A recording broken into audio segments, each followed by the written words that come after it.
Recording.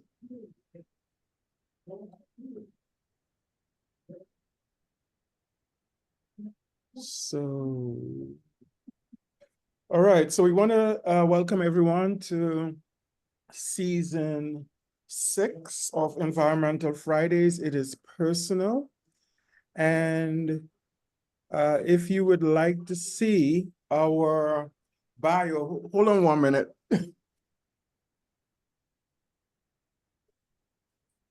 I had to close the door.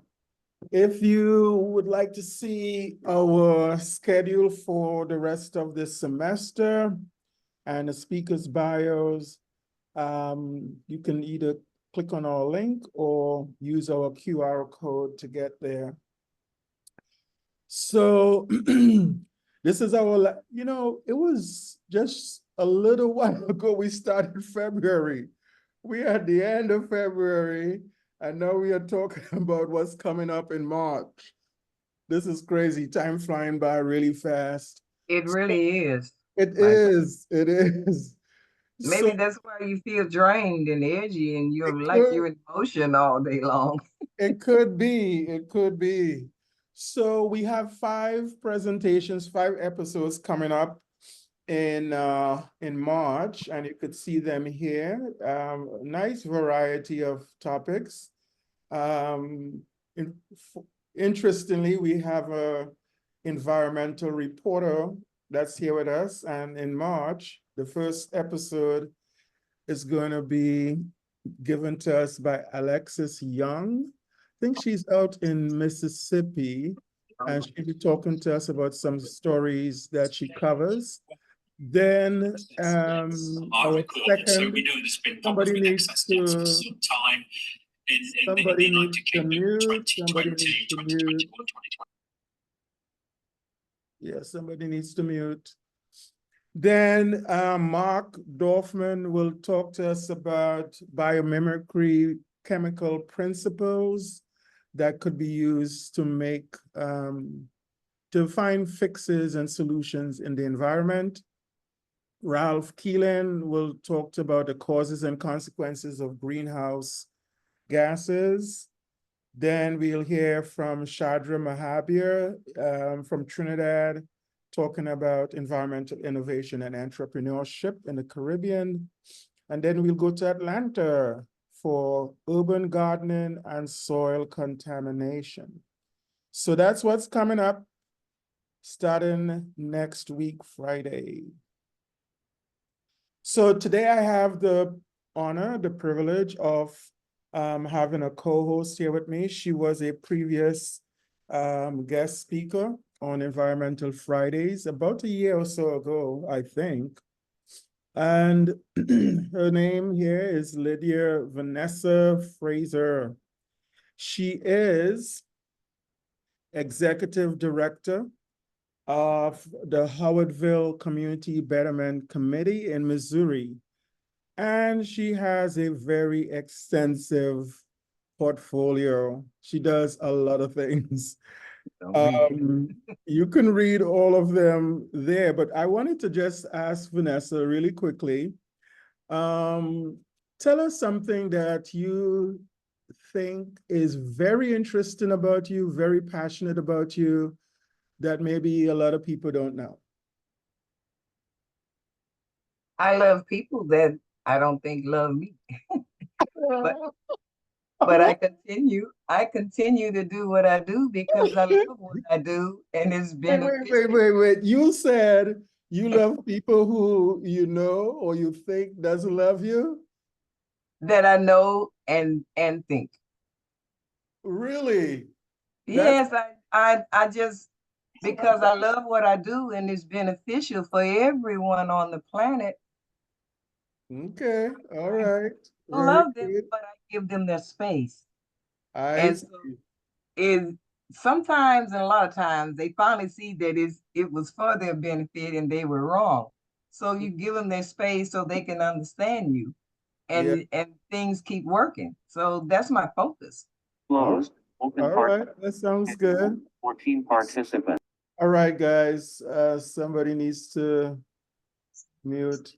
So you will be hearing more from Vanessa. She'll be introducing our keynote speaker today, Sonya. And interestingly, Sonya introduced Vanessa about a year ago, and now Vanessa, Lydia is introducing Sonya. I don't think we planned it that way. It just happened that way. So It's it's, just an awesome return. yes, yes, It's right back up. that's right. That's right. So our special feature speaker for today is Sarah Bowman. I just connected with her. I don't know what I was doing, but got to reading an article. The first one listed here, critics bill cutting protections from PFAS. Maybe somebody told me about it. Anyway, I went to that. I thought what I was reading was really interesting. And so I wanted to have Sarah come on and talk to us about that. So as you can tell here, she's an investigative reporter and with a really great background in the environment. And we would encourage you to go look her up, Sarah Bowman. You could see the link there. Look her up. She's doing really good environmental reporting for the Indianapolis Star. So Sarah, time is yours. Thank you so much, Professor Murray. Yes, hello, everyone. My name is Sarah Bowman, and I am an environmental reporter, investigative environmental reporter here at the Indianapolis Star in Indianapolis, Indiana. And we cover, even though we're based in Indianapolis and kind of primarily focus on central Indiana, I would say a lot of my stories kind of are statewide, if not sometimes regional, because obviously, certainly there will be times that an environmental story will have a very particular impact in a local area, but obviously a lot of times environmental kind of issues, water, air, these sorts of things don't exist within set specific boundaries, as we all know. And so the story that we connected about was regarding PFAS chemicals. I'm sure many of you have obviously heard about PFAS. It's been a pretty big topic in recent years. Often they're also called forever chemicals, is kind of how they're more colloquially referred to. And it's a giant class. I mean, thousands and thousands, I think upwards of 14,000 chemicals kind of within PFAS. And it's a set of man-made chemicals, and they are often nicknamed forever chemicals because they don't easily break down. I mean, once they're made, they exist for thousands of years. I mean, they will potentially sometimes break down in terms of they'll break apart into smaller types of PFAS chemicals, but the chemical itself exists forever, and they also bioaccumulate in the environment, in wildlife, in us as humans. Some of the latest research, I think it shows at least 98%. So essentially all of us have PFAS in our blood already. It's already in our system. And PFAS were they've been in a big variety of products. They are a lot of times what was used to make things non-stick. So it was in cookware, things like that for non-stick cookware. It was in, if you had a kind of water repellent jacket or something like that, that often was some PFAS in the coating that gave it that water repellent characteristic. Or stain resistant items also, a lot of that came from PFAS. So if you kind of had a stain resistant carpet or couch material or even clothes, anything like that, had PFAS in it. It's been found in cosmetics, It's been found in, again, because of those stain resistant qualities, it's been found in a lot of children's items. I mean, so kind of baby bibs and clothing, school uniforms. I mean, these sorts of things that, I mean, food packaging, it's really been found in just about anything and everything. Another big kind of area or category that PFAS has been used has been with kind of firefighting for firefighters. So it was in some particular firefighting foam that was regularly used for particularly for kind of fires resulting from fuel or kind of oil, those sorts of difficult fires. PFAS was in the foam, the fire suppressant foam, and it also is in the gear that firefighters wear, both in the inner layer and the outer layer. And there's been a lot of research done on that recently. A lot of that has actually been led by a professor here in Indiana at Notre Dame University that is looking at the PFAS in that gear and how it breaks down and kind of breaks off, and the risk, you know, the exposure, if you will, to firefighters from that gear. Because then it also, once it breaks down, it's in the dust that's in the fire departments that these firefighters are breathing, and this fire suppressant foam, which again firefighters use, but also in airports and military bases, those sorts of things.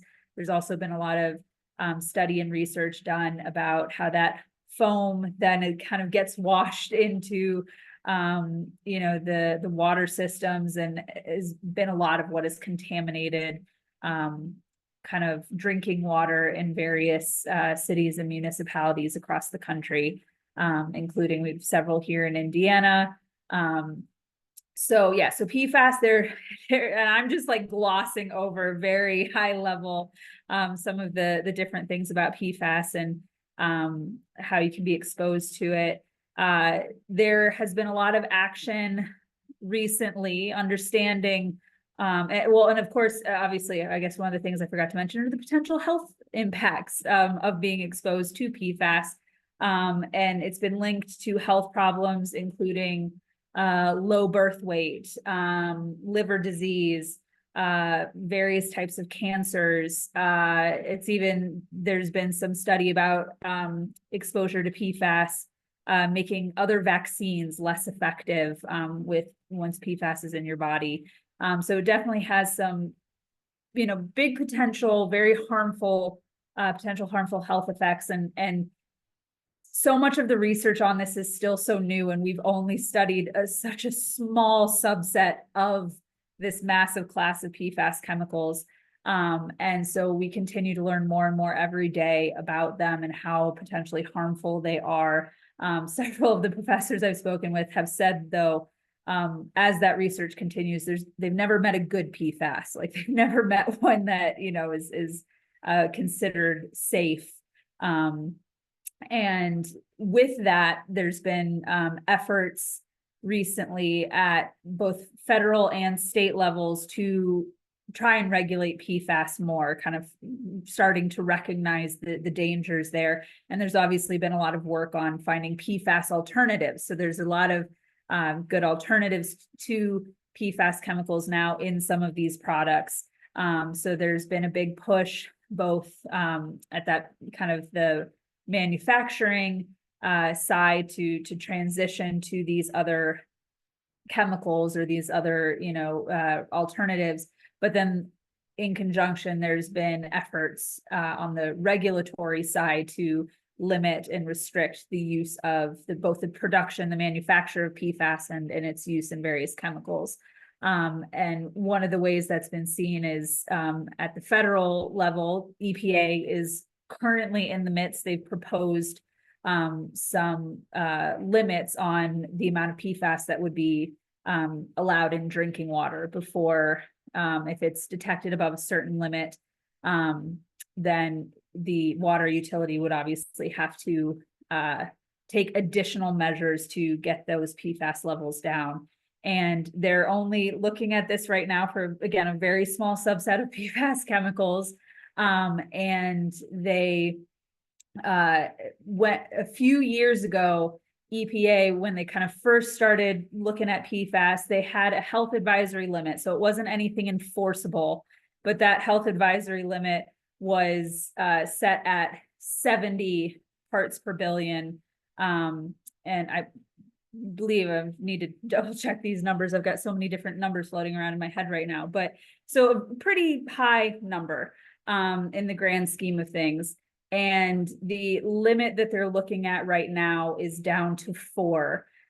So, I mean, again, that shows over time the better understanding we have in the recognition of how dangerous these chemicals are. And that 4, many scientists have said it should still be lower, but the reason they've set it at 4 is because that's kind of the lowest detectable limit based on the tests that we have right now to detect PFAS in water. So if they could go lower, they would, but it's kind of our tests right now don't really allow us to easily detect it lower than that.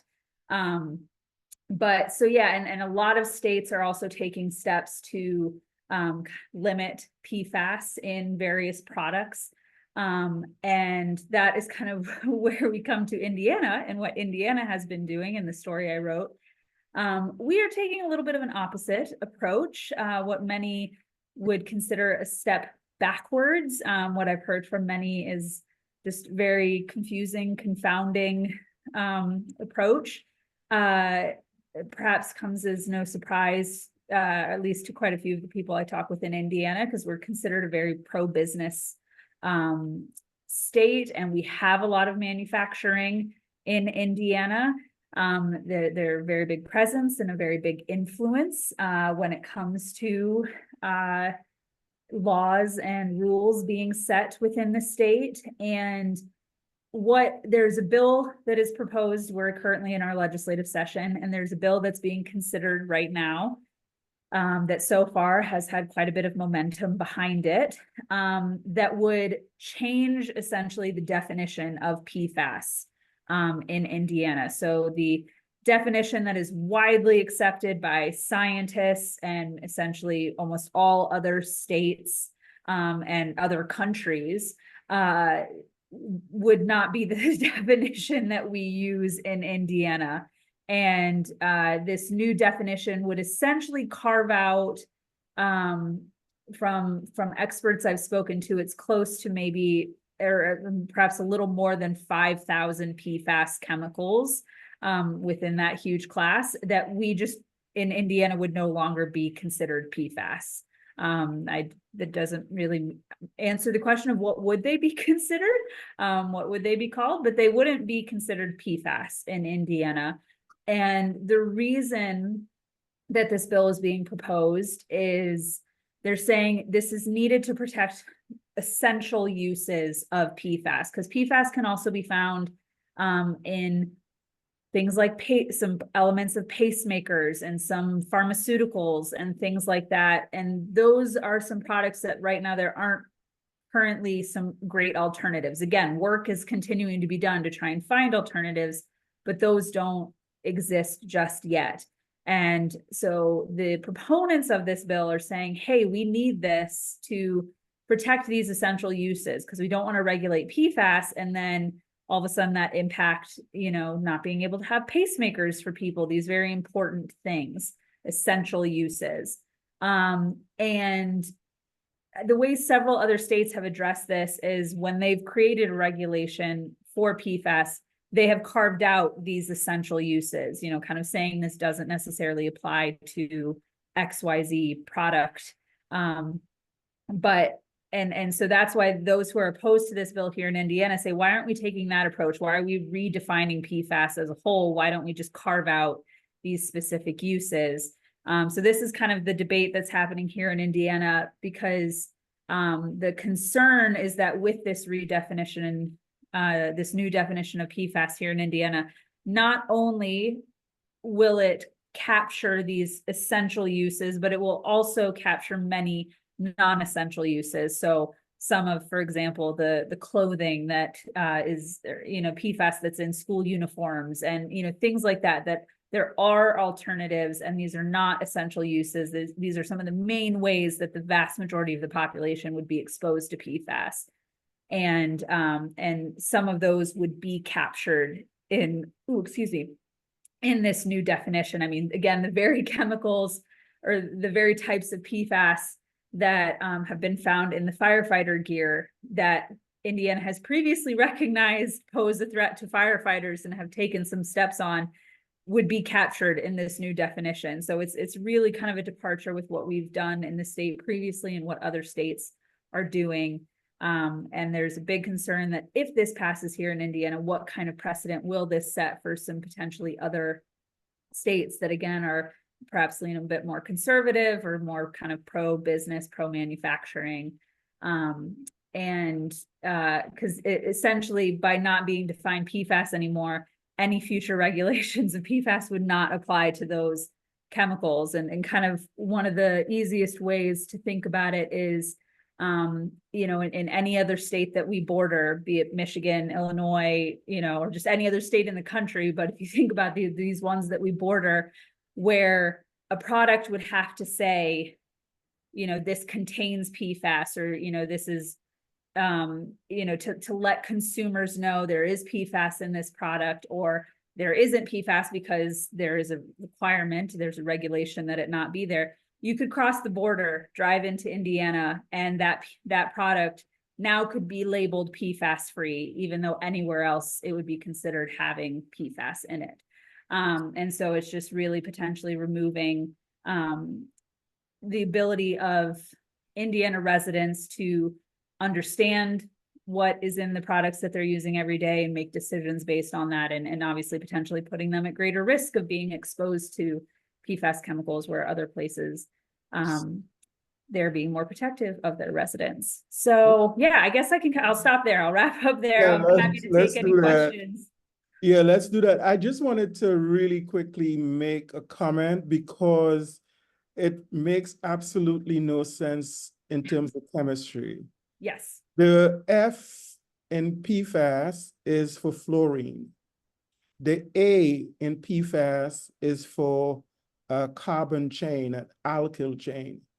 The carbon-fluorine bond is one of the strongest bonds around, and that's part of the problem and why they are called forever chemicals.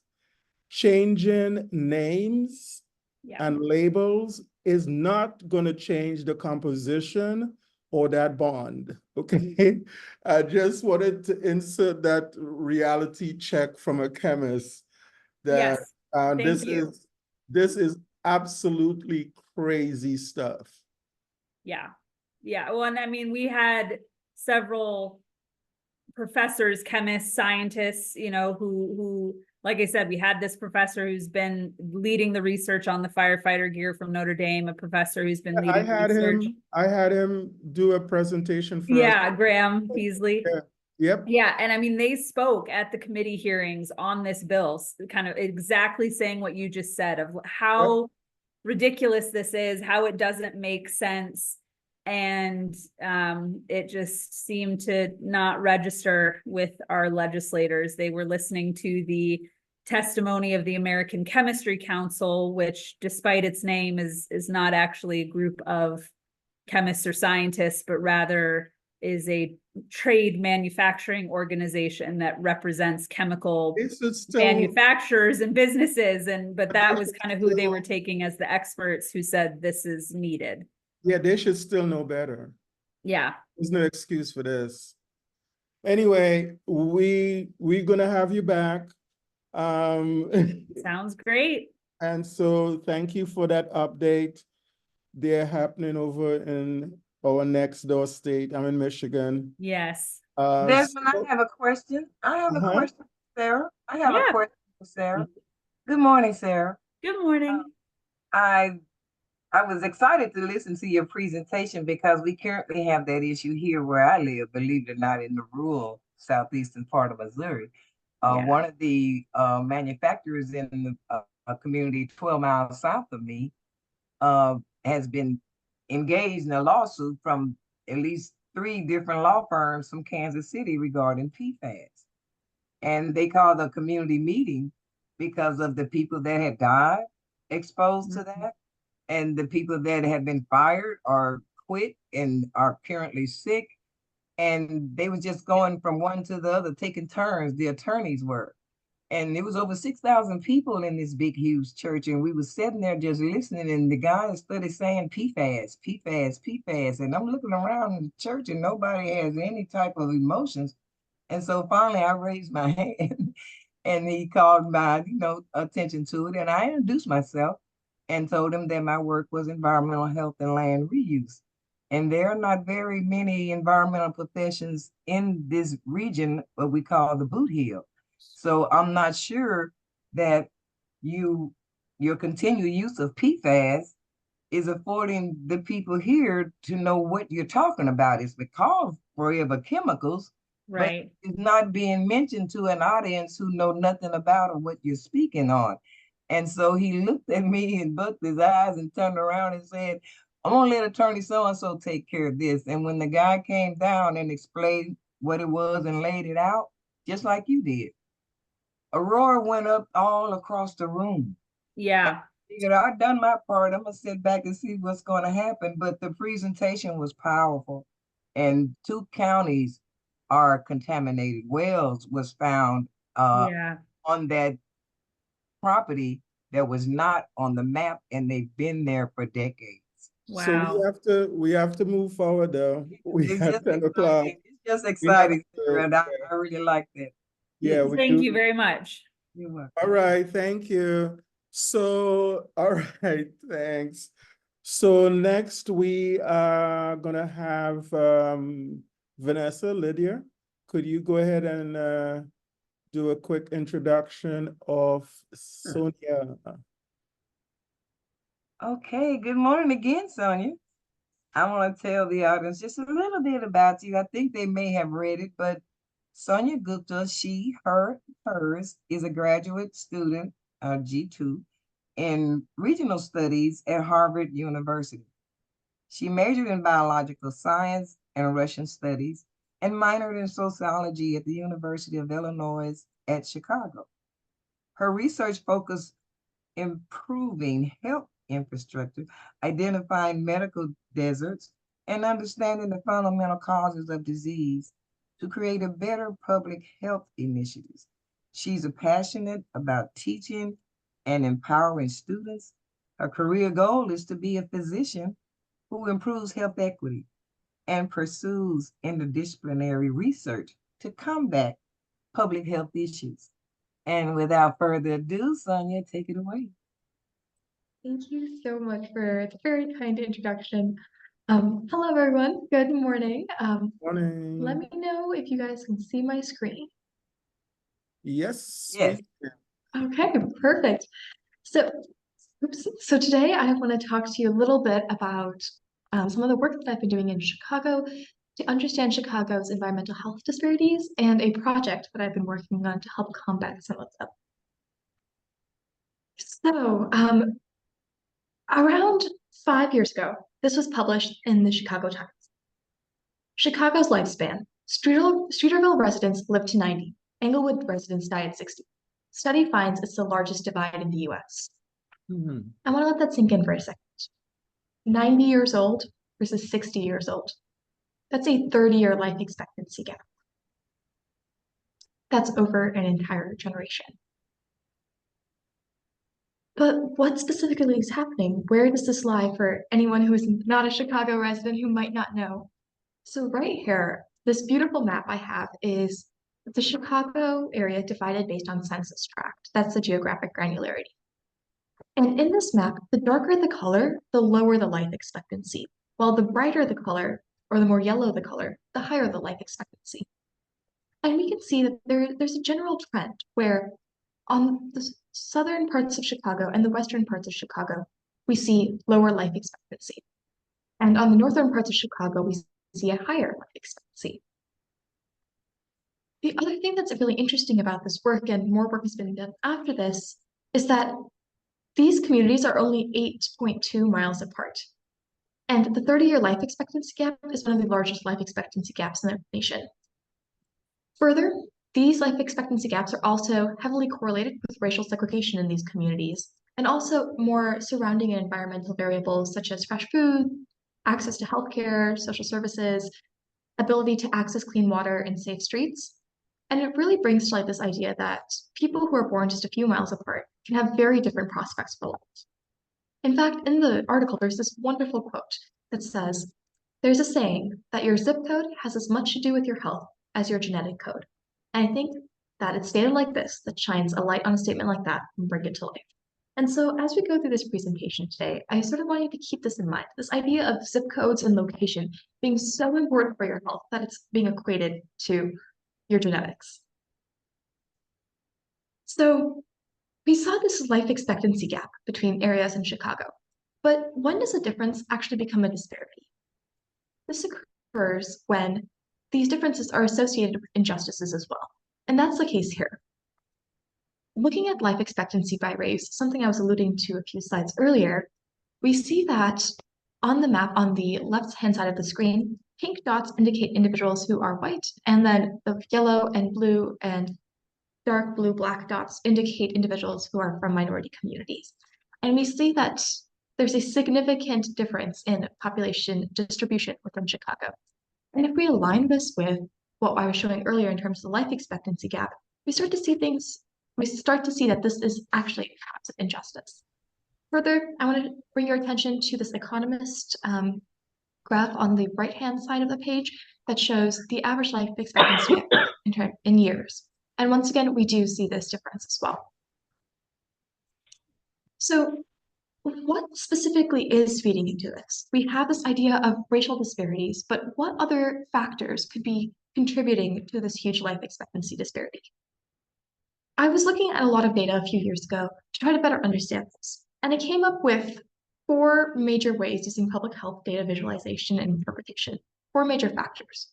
The first we see is poverty rate. So on the upper left-hand side of the screen, we see the poverty rate. And it shows the poverty rate for the Chicago communities between 2016 to 2020 as a percentage of residents, where the darker the blue indicates the higher the poverty rate, while the lower or lighter the blue, the lesser the poverty rate. And once again, we see like a general trend of on the lower side or south side of Chicago and the west side of Chicago, we do see higher poverty rates. Bringing your attention to the right-hand side of the screen on the upper right-hand corner in the primary care practitioner rates, areas that have more of these red dots indicate higher hospital usage or community health center presence. And as you can see, a good majority of it is concentrated in the north side of Chicago compared to the south side of Chicago. I'll touch on the food deserts and COVID-19 mortality graphs a little bit later in the presentation, but start thinking about some of these environmental variables. So these are all part of this concept of the social determinants of health. This is a very big term in public health, and one I recommend everyone know.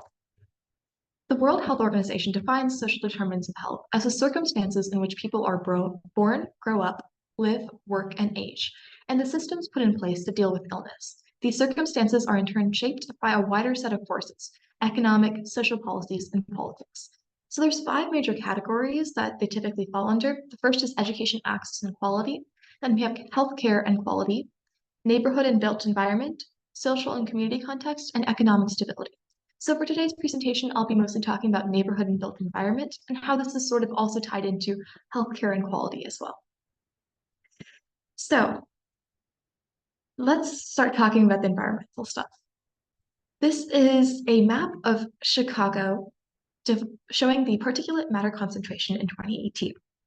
The darker the blue indicates the higher the particulate matter concentration, and the lighter the color indicates the lower particulate matter concentration. This is from the Chicago Health Atlas. And we're starting to see that there is a big difference between the south side of Chicago versus the north side of Chicago. Then let's look at adult asthma rates. This is also in the same time period, 2016 to 2018. And we see that the darker the color indicates the higher percentage of adults that have asthma, versus the lighter the color or the more green the color, the lower percentage of adults have asthma. Do you guys notice anything in particular about these two graphs? Let me put them side by side for you. They overlap. They overlap. Thanks, Desmond. Yes, exactly. They overlap. And why is this? Why does Chicago have such huge disparities in terms of particulate matter concentration? Oops, sorry. This is in part based on like a historical perspective. But this overlapping hasn't been unnoticed. In fact, the Chicago Department of Public Health mentioned that Black and Latino residents who are more, like I showed in a previous graph, more likely to live on the south and west sides of Chicago, are more likely to live close to industrial pollution and have chronic conditions such as asthma. So what specifically about these historical factors can also lead to these environmental disparities that we're seeing? Chicago is really well known, at least in historical sense, for being a big industry and manufacturing hub. And specifically, starting in the 1860s, the south side of Chicago was typically used as a dumping ground for waste. And in current day, well water has shown high rates of cyanide pollutants in the south side of Chicago. In fact, George Pullman, who was one of the industrial tycoons, he worked a lot on the railroad. He used to own large parts of the south side of Chicago and had a lot of, he specifically used it for pollutant dumping. After that, the south side and west sides of Chicago were heavily, had high factory presences, and people were often living very close to these factories. So we had a combination of toxic waste dumping and hazardous smoke also reaching these communities. And this is something that we've been talking about for a while. Back in the 1980s, the Chicago Trib published what at the time was considered a groundbreaking article about families being so close yet so far from a solution to tainted water. Because on the south side of Chicago, they started finding a lot of contaminants in the water. And this is something that's continued to this day. Specifically, like post-pandemic, there's been a lot of concerns about this, especially since the overlap between health conditions and already deteriorating health in certain communities based on environmental factors. But what else is associated with this? So we talked a little bit about the pollutants and environmental factors, but there's also structural racism that's involved in leading to a lot of these issues, specifically in the built environment and in the ability to access necessities to help encourage healthy living. When it comes to food access, in urban communities, it's defined as having an ability to access food or get access to fresh and healthy foods within 1 or 2 miles. In more suburban or rural communities, that mileage range is extended. But in the Chicago community, we have a percentage of residents who have low food access versus don't have an issue with low food access. And the darker the color indicates, the greater the problem. And so once again, we have an overlap in this area. And so the Chicago Department of Public Health put together this amazing map that sort of ties together a lot of these structural and built environment disparities with some of the other disparities that we're seeing in terms of environment, pollution, and other social factors. And they put it into this health index in 2020. Within this health index, this is divided based on quartiles. And within each quartile, it has a specific color associated with it. So the lower the quartile, the less vulnerable a group is, while the darker the quartile, the more vulnerable a group is.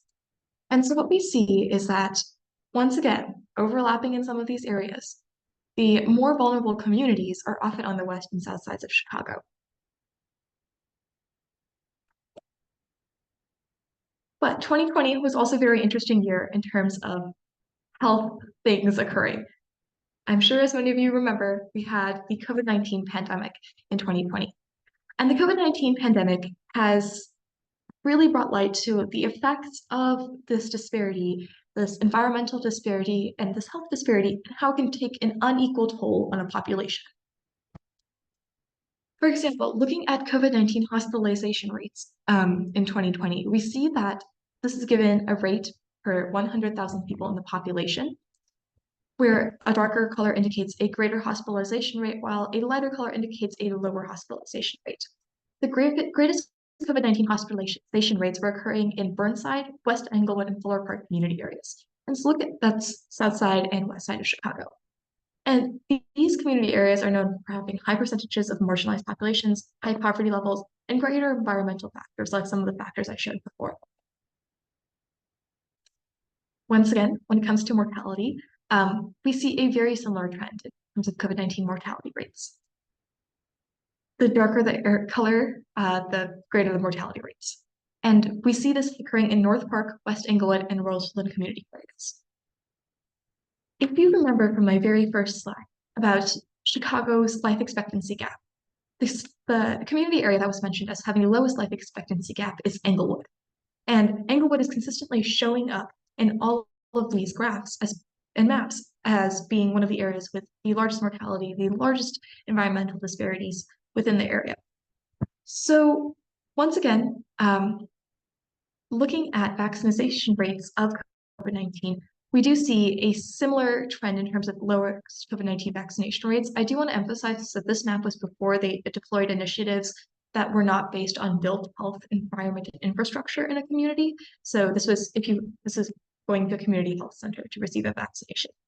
And what we saw as well within the COVID-19 pandemic was that South Side of Chicago was very poorly vaccinated.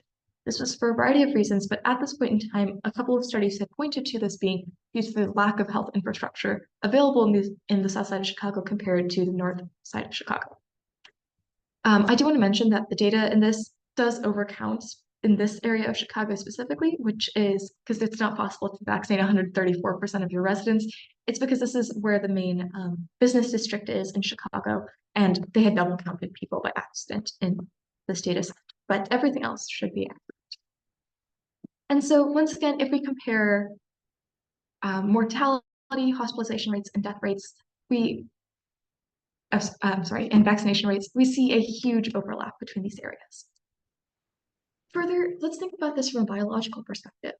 If someone is exposed to greater particulate matter, which means they have and is associated with higher asthma rates, we bring in a respiratory virus that can also cause greater mortality rates or hospitalization rates in individuals who have asthma.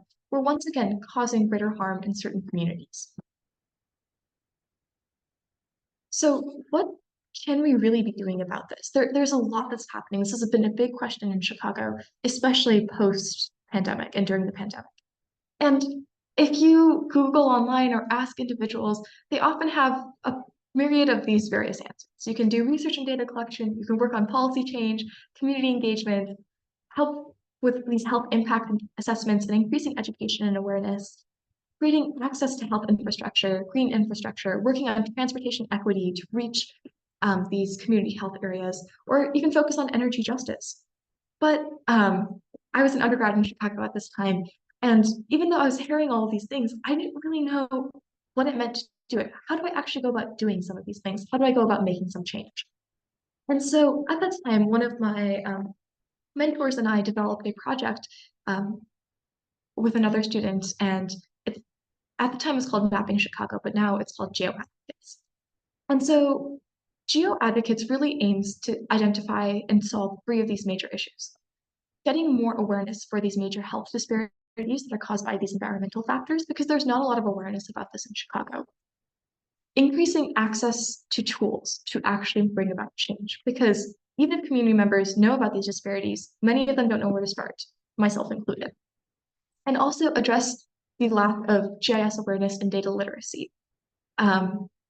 Because these are 2 important tools, especially for trying to bring out education awareness, policy change, trying to work on creating and improving the communities through a report or legislative approach. You need to better understand the data and understand how to use tools to bring about data and maps to improve the strength of the policy recommendations you're making, or improve the strength of the reports you're making. So the project really aims to empower students to investigate health disparities within their communities using GIS and developing data literacy techniques. And the idea was that we wanted to help community members better advocate for and create evidence-based policies and initiatives to combat social injustices. So what ended up happening is myself and a fellow peer, Ryan Samarodi, ended up creating this workshop series. It started off originally as a way for us to teach our classmates about Chicago's environmental health disparities and what we should be doing about it. And we threw together a presentation and gave it in our sociology class. From there, it just sort of grew. And it developed into a two-part workshop series. So the first workshop really focuses on delving into Chicago's health disparities, including those exacerbated by the pandemic, from a sociological and public health perspective.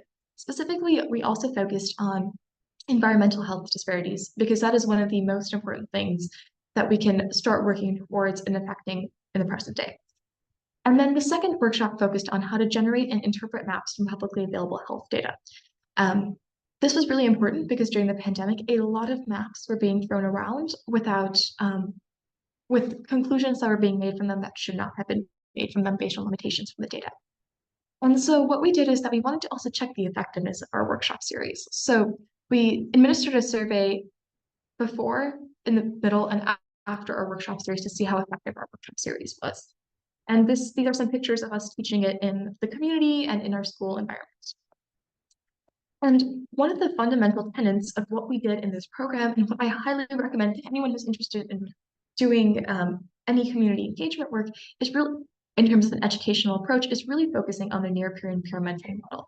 So this is something that's heavily used in STEM and medical school teaching, where students who are more experienced are typically like a couple years older than the participants, pass on their knowledge and experience. And this has been found to be effective from high school, college, on graduate school, and higher education levels. And the idea is to preserve student voices and lead to improved academic understanding and improving a general sense of belonging. And it's been found to have a very high educational impact. It's typically implemented in very big teaching programs such as Fair Health Exchange, Self-C, etc. And this is something that I really want to ensure that we had it in our workshop, because within like learning new skills, especially when it comes to like data analysis skills, coding and learning how to read data and use data and anything technology-based can be very, very difficult and very frustrating very quickly. And so having a peer and support network built into the program really, really was important to me going into this. Further, students have commented within our surveys that they really appreciated this near peer model, having a connection with the presenters and really being able to understand struggles in terms of learning content.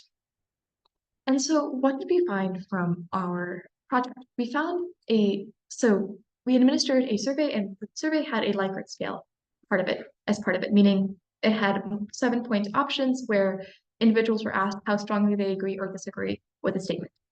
We found that overall, on 4 major tenets, we saw increases within that 3-hour workshop series, a 0.56 Likert scale improvement in empowerment, meaning students felt more empowered to address social determinants of health, a 0.64 Likert scale improvement in research, a 0.69 Likert scale improvement in finding data, and a 0.91 increase in knowledgeability of the topic and Chicago's health disparities.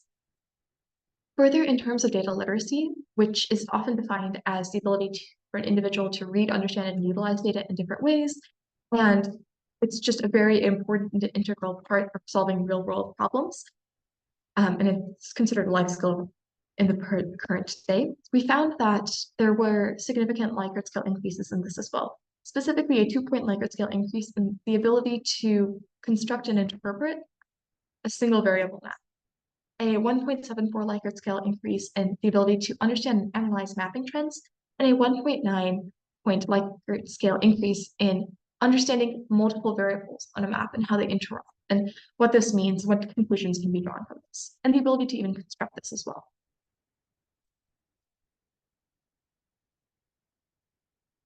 And in terms of student satisfaction, we divided satisfaction based on workshop 1 and workshop 2, and overall we saw high satisfaction among students between the 2 workshop series.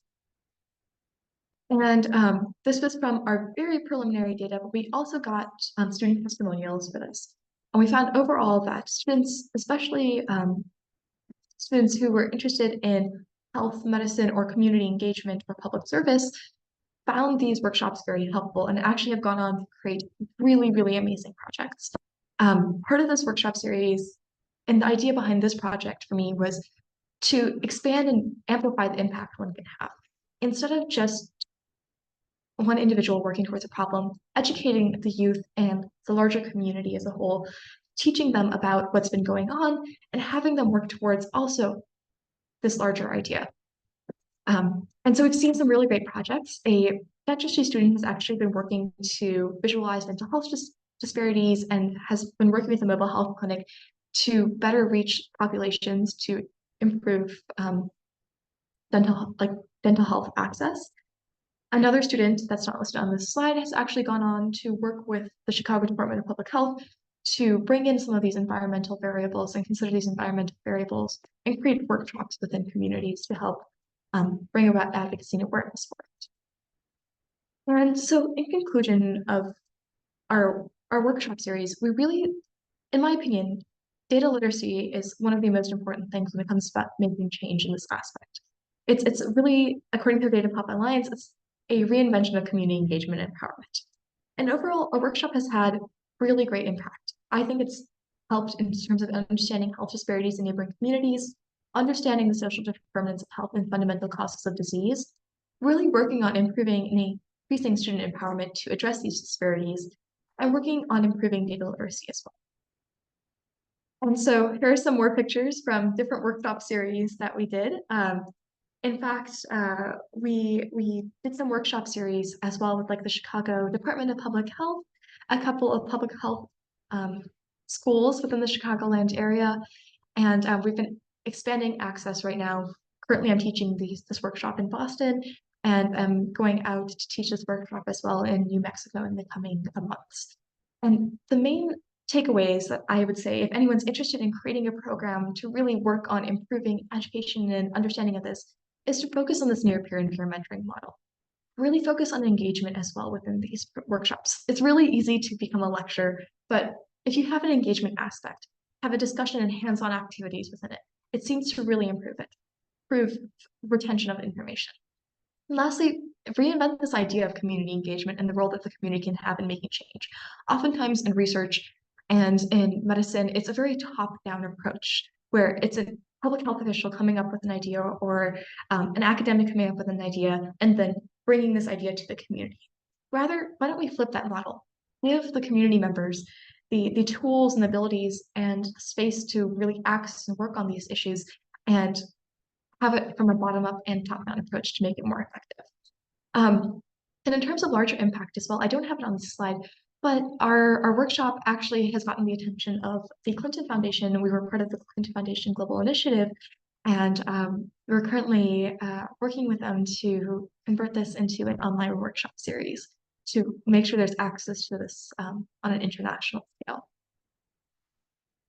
In the future, largely what I really hope for this is that this gets integrated into classroom curriculums and into just larger community-centered curriculums. Right now, it's been an additional workshop that we go and teach out into these communities and these classes. However, if we can integrate it to begin with, this would mean everyone would have this strong foundational understanding of the environmental health disparities in the communities that they live in and how to go about expanding it. We also are working on a more policy angle, bringing some of our students who've been working in these workshops to actually work with policymakers in the Chicagoland area to see if we can sort of have a synthesis of community members and policymakers working to bring about change. And here are some of my references for some of the data that I put in the slide. And yeah, that is my presentation. I'd be happy to take any questions. All right, thank you. Very good. Very good presentation. So I was really impressed by your community engagement approach to this, as well as peer, teaching, peer learning. I think those are two really powerful ways of going about trying to get change in communities. I am pretty sure that Lydia, Laurel, Princella, to name a few, have thoughts, comments, questions. Go. Well, I'm going to go first. I'm going to say the best for last, Laura and Priscilla. Sonya, I was really not amazed, but compelled to work further on our goals, which are mutually aligned. Mhm. And the graphics that you shown from the data was not alarming or startling to me. But Right. what was brought back memories that across the country, those poverty-stricken areas of the uh, community, cities, metropolitan areas are minority. And as you mentioned about the produce, um, you know, the food is high. It's very high in those areas. And so there's taxes attached, but that's the part that grips my heart. The taxes do not come back to the community in a profound way of building things up. And it just gives me the idea that what you found is right and we must continue the work. And Yeah, thank you so much. thank you. So you've been in the Cambridge area for a while. Have you gone to like Dorchester? Because that would be interesting. Dorchester, I can't remember the mileage away from Cambridge, but I believe Dorchester also has a greater minority, which is a word I don't like, but anyway. Um, is that when you said you are doing something here in Boston, is that a community that you've started interacting with in Dorchester, for example? I've been interacting with them in more of like a medical clinic sense, Okay. not really with the workshop series. I've been mostly working with Worcester, Okay. but I will definitely see if there's if you know anyone, Desmond, I would love to create some synergy there. Okay. All right. Sounds good. Other comments, questions?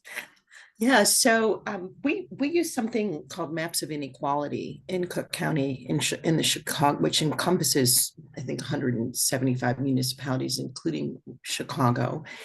And when Rand came out with the redlining tool, they integrated it with the environmental justice screening tool. So I was not surprised to see when we have historic racist practices, we create, you reap what you sow. We called communities disadvantaged, Mm, and we called them devastated and mm, do not invest. And we created this. Vanessa's smiling, nodding her head. Now, in contrast, in Howardville, Missouri, Professor Travis Howard came in and said, no, we're not going to have this. I'm going to get loans for Black sharecroppers so they can own their own home and have their own little farms. And so that model works really well. But we've done this all over the country. mm. And so it's not shocking because Vanessa and I look at this all the time, but it is shocking if you don't look at it all the time. And I don't ever want to normalize this and begin to think any of this is right. And we've done this over and over and over. And Holocausts, genocide, over and over and over, displacing people, enslaving people, taking your children and sending them to boarding school and ruining where they live. And to me, it's just a systematic way to destroy populations because people may not look like you. And so I'm really glad you're doing this work and you're working on community engagement. And we used a model in Howardville called the action model. It's very similar where the community is always your expert. And so I'm sure this is just very rewarding work for you. And I always say Howardville and working in Howardville, I call it my big fish community. It's one of the highlights of my career. And Vanessa and I have become very close just through all the years of working together and building trust. Yes. Yeah, that's one of the things you said there about normalizing. That is one of the big dangers in all of this, right? Because a lot, like Vanessa said, a lot of the statistics and conclusions, people are living that. People know that all around the country. And there's that tendency to say, oh, well, and move on. But the work that you're doing, Vanessa's doing, Laurel is doing, is saying, yeah, this should not be normal. We are better than this. And so, yeah, it's good to see that we have a younger generation, Laurel and Vanessa, coming up in your footsteps. So that gives you hope, right? It gives you hope. And I'm pretty sure, do you have other friends and stuff that are involved heavily with you on this? Yes, yes. That's great. Yes, that's great. That's very Yes. hopeful. You are our future. I'd love to Well, have you in Sonya, my classroom. We each year, you never know what you're going to get. It's like the hidden prize in the box of Cracker Jack, right? But every year, sometimes we've got a really motivated class, and sometimes you want to make them walk on coals to get involved. And we're thinking, these are fabulous opportunities. What's the matter with you? Why don't you come to class and turn your camera on? So and that's exactly 200% of what Laura is saying. Sometimes you have to step back because you're so engaged and understand that people don't see what you see, and that's okay. But you got work to do to break it down in the simplest terms for them to understand the impact that it's having on their life. And Sonya, when the times get to where it seems like things are going to cave in and fall apart, always know that you're going to get the right help at the right time. You're going to complete your goals, and great things, are always being done and followed through by a few people. So when it gets that bad, understand it's not because the people don't believe in you, it's the misinformation that come to them. They don't know, they get confused. And that's why that's my policy, Desmond, to love people, but give them their space. Sooner or later, they're going to find, oh, Vanessa said that. And then they'll come back, and you can forgive them with love because you love them anyway, but you're giving them space. Sometimes you can't go back to a person. Right. And that's the part of with the environment. The environment, as we all know, that's here encompasses everything and anything that we do. It has a profound effect. Maybe not today, but tomorrow it will. So that's why I take the philosophy that I have. And I'm proud of you, Sonya. Princess, Thank you. Priscilla, Yes, Alice. I Oh. thoroughly enjoyed it. Of course I did. And it just, for me, Chicago, Benton Harbor, Michigan, where I'm at. And when I say Chicago, it's one of my favorite cities that I lived there. Of course, I lived uptown and downtown, but guess what? I am the root of my great auntie and my great uncle, deceased at 94 and 87, who were Inglewood. So when you start giving the differences between Inglewood and living up north, I was just relating with you. And I'll fast forward to where I am today. I was fortunate because I am in Benton Harbor with our water crisis that we had, where we couldn't drink our water, brush our teeth with our water, and even prepare food with our water. This message is a message that we share with so many when this happened to our small community in Michigan. But it was even before that one of the professors at Andrews University did a study on PFAS and on the legal dumping that was being done by manufacturing companies in our community, And then Dr. Murray started Environmental Fridays that just made me think about the environment. I knew really nothing, and what I did know, but it's what this Environmental Fridays is about. It is personal. And it's become so personal for us. You touched on even asthma. So we were fortunate with Environmental Fridays to meet Dr. Susan Buchanan, who was with the University of Illinois. And she just embraced my heart and our soul and our spirit about what we were trying to do in Benton Harbor with the water, and partner with us. And we took on asthma, where 25% of Black adults in our county have been diagnosed with asthma. And we don't have the stats, but just being in the community, where we have children dying of asthma every 6 months, and now 2 months later, and then a year later, but these are children who are dying, not to mention the adults that have asthma and that are leaving us. So this message was so important. And as we try to continue our efforts, and everyone says, oh, it's environmental justice, EJ, go to EJ grants. And it just really startled me, environmental justice, how they, in my opinion, sugarcoated that word, because it's been so much injustice that they made it environmental justice. You know, when I think about our efforts, and our efforts are ground rooted, we're like just grassroots trying to make it happen without funding. But we have people like this speaker today and the co-hosts that I was listening to them and had questions, and then Dr. Murray and so many others that are making us to make sure that it's personal in our community, to deal with asthma in our community, to deal with the environmental injustices for so long in our community, that I'm glad I was here today to listen. And the rest of all my comments, I already shared with Dr. Murray that I would love to meet with you to talk further, because there's so much we can do. Because even though you're in Chicago, you know, you're home, we're just next door across That's Lake right. Michigan and Benton Harbor. We would love to have that opportunity to meet with you. You know, do you remember, Princess, that one time we went to a group and talked to them about the statistics within Berrien County? The statistics that you just, and they were all like shocked and surprised. And that, I think, is one of the problems within the community and without the community. People really don't truly understand Right. what's going on.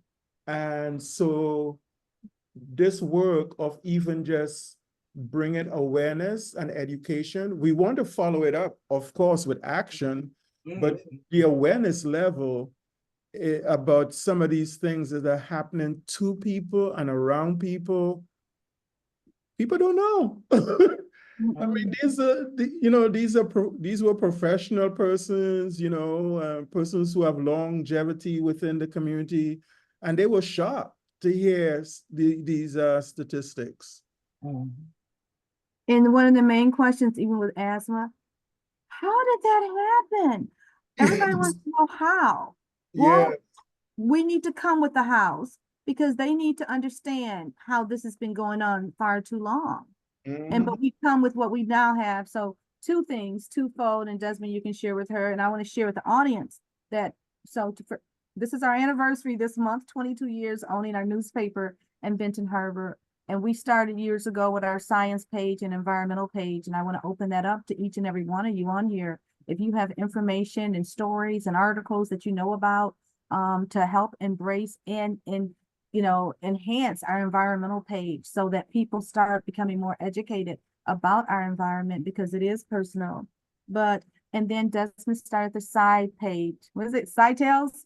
Side Talking about, huh? Yes, side tales. Yeah, talking about, science and how that has an effect on us. But we need each other. And I think each one of us can identify 10 other people that we all Right. need each other, because the Right. mission before us now is big, and we have opportunities, and we can embrace each other and help us in our respective areas. But yeah, Desmond, I do remember us talking, but look what they say about asthma. How did Benton Harbor, how did Blacks get 25%? Oh my goodness, when your national is 6, it should be a question, but yeah, anyway. But Sonya, your presentation was so compelling, and it's based on what you said. Data literacy is such a powerful way to tell a story in so many different ways and paint those pictures exactly how it is. And if you are a true environmentalist, it does affect you. It affects your heart. And Laura called down and said, Vanessa's going to be great. We're going to Benton Harbor, get ready and let's go. And they got water problems and issues. And I contacted another colleague from a community south of where I live, because she was having issues. And I said, let's go. But the weather got so bad we couldn't make it. But then again, that's not a failure or a forget. When it touched your soul, it's just delayed. So Priscilla, you look for us, regardless of where you at. We want to know how it started, where you come from, how did you work to get it going? And that's information we need to share around the nation. And so, Sonya, those type of presentation impacts all environmentalists at whatever degree. They're going to get something out of it. And I still appreciate you. I think you're just awesome. I just need you to know that. And I don't want you to give up. You know what I'm saying? Don't give up. It's okay to get sad. It's okay to get mad, but don't sin. Sin. And things are going to work out for you. You just know that I'm going to dig in harder. I'm going to do it. I'm going to calm down. Because see, Laura and I are cross country mass movement. We move mountains. And she even said one time when we were just pressing, Vanessa, I said, what?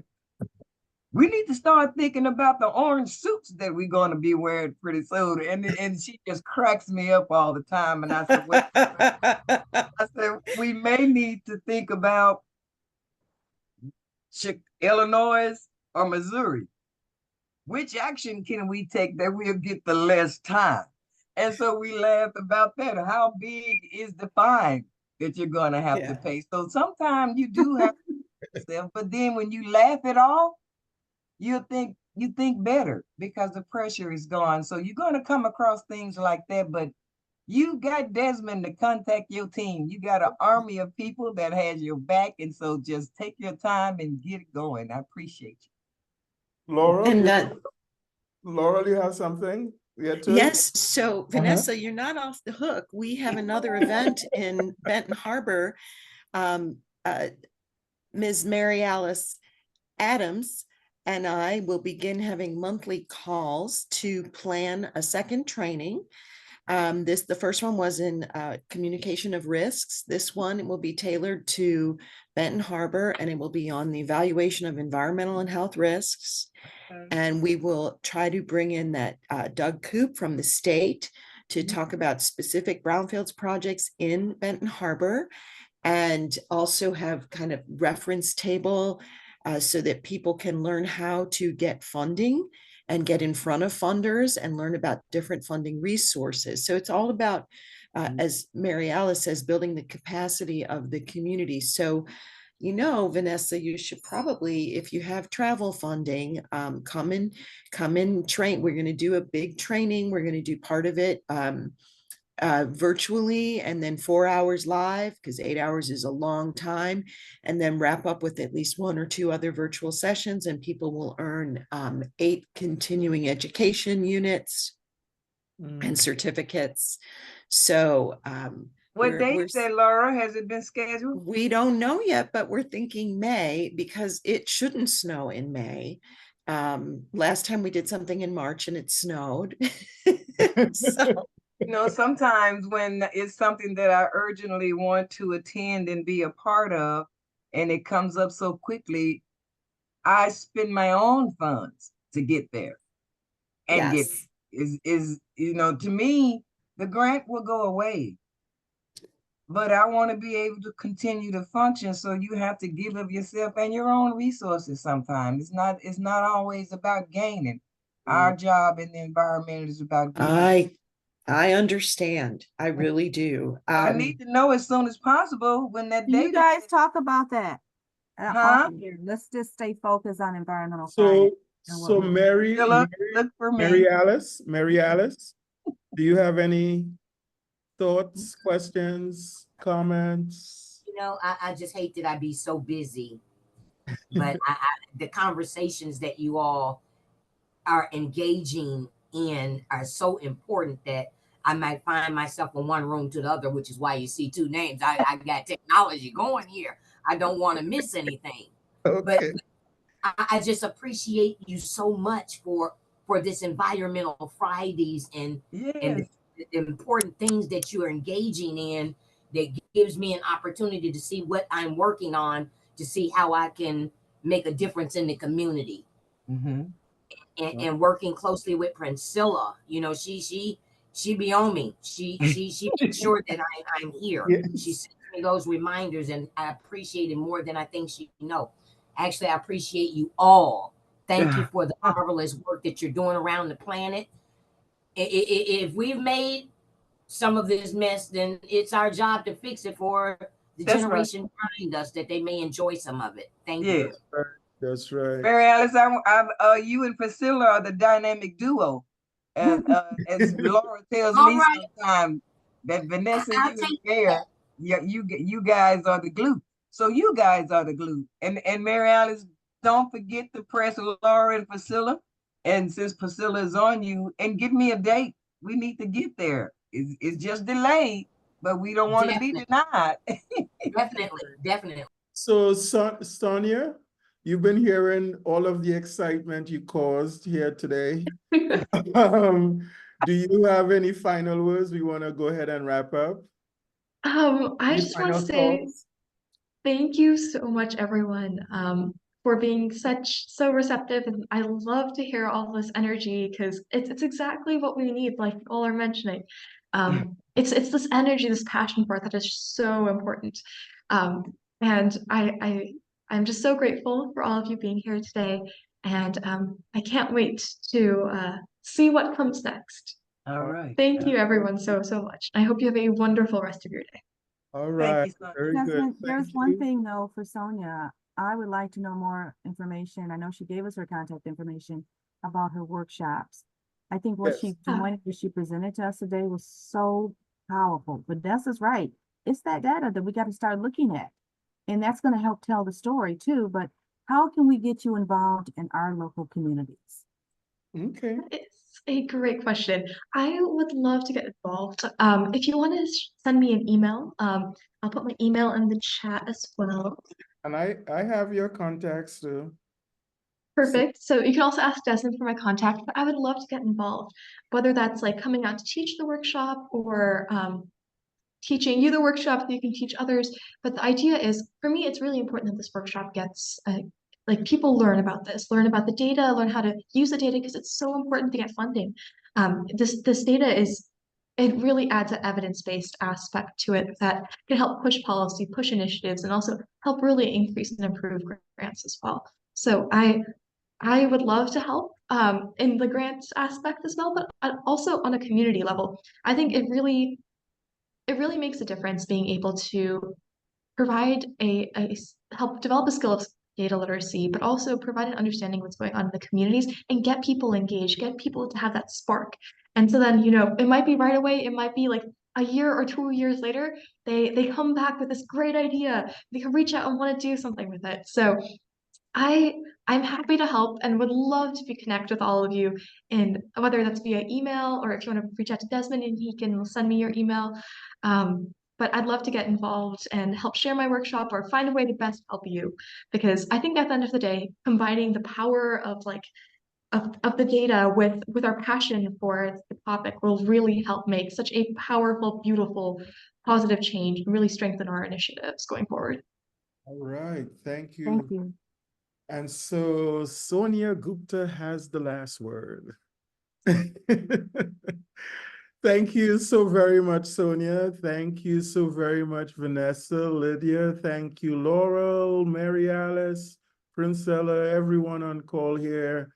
Those who have left, Danny, thank you, Len, Lisa, Elaine, Avril, Shania. Thank you all, and we'll see you next Friday. If it's Friday, it is Environmental Fridays. It is personal. Have a great weekend. Thank you, Dr. Murray.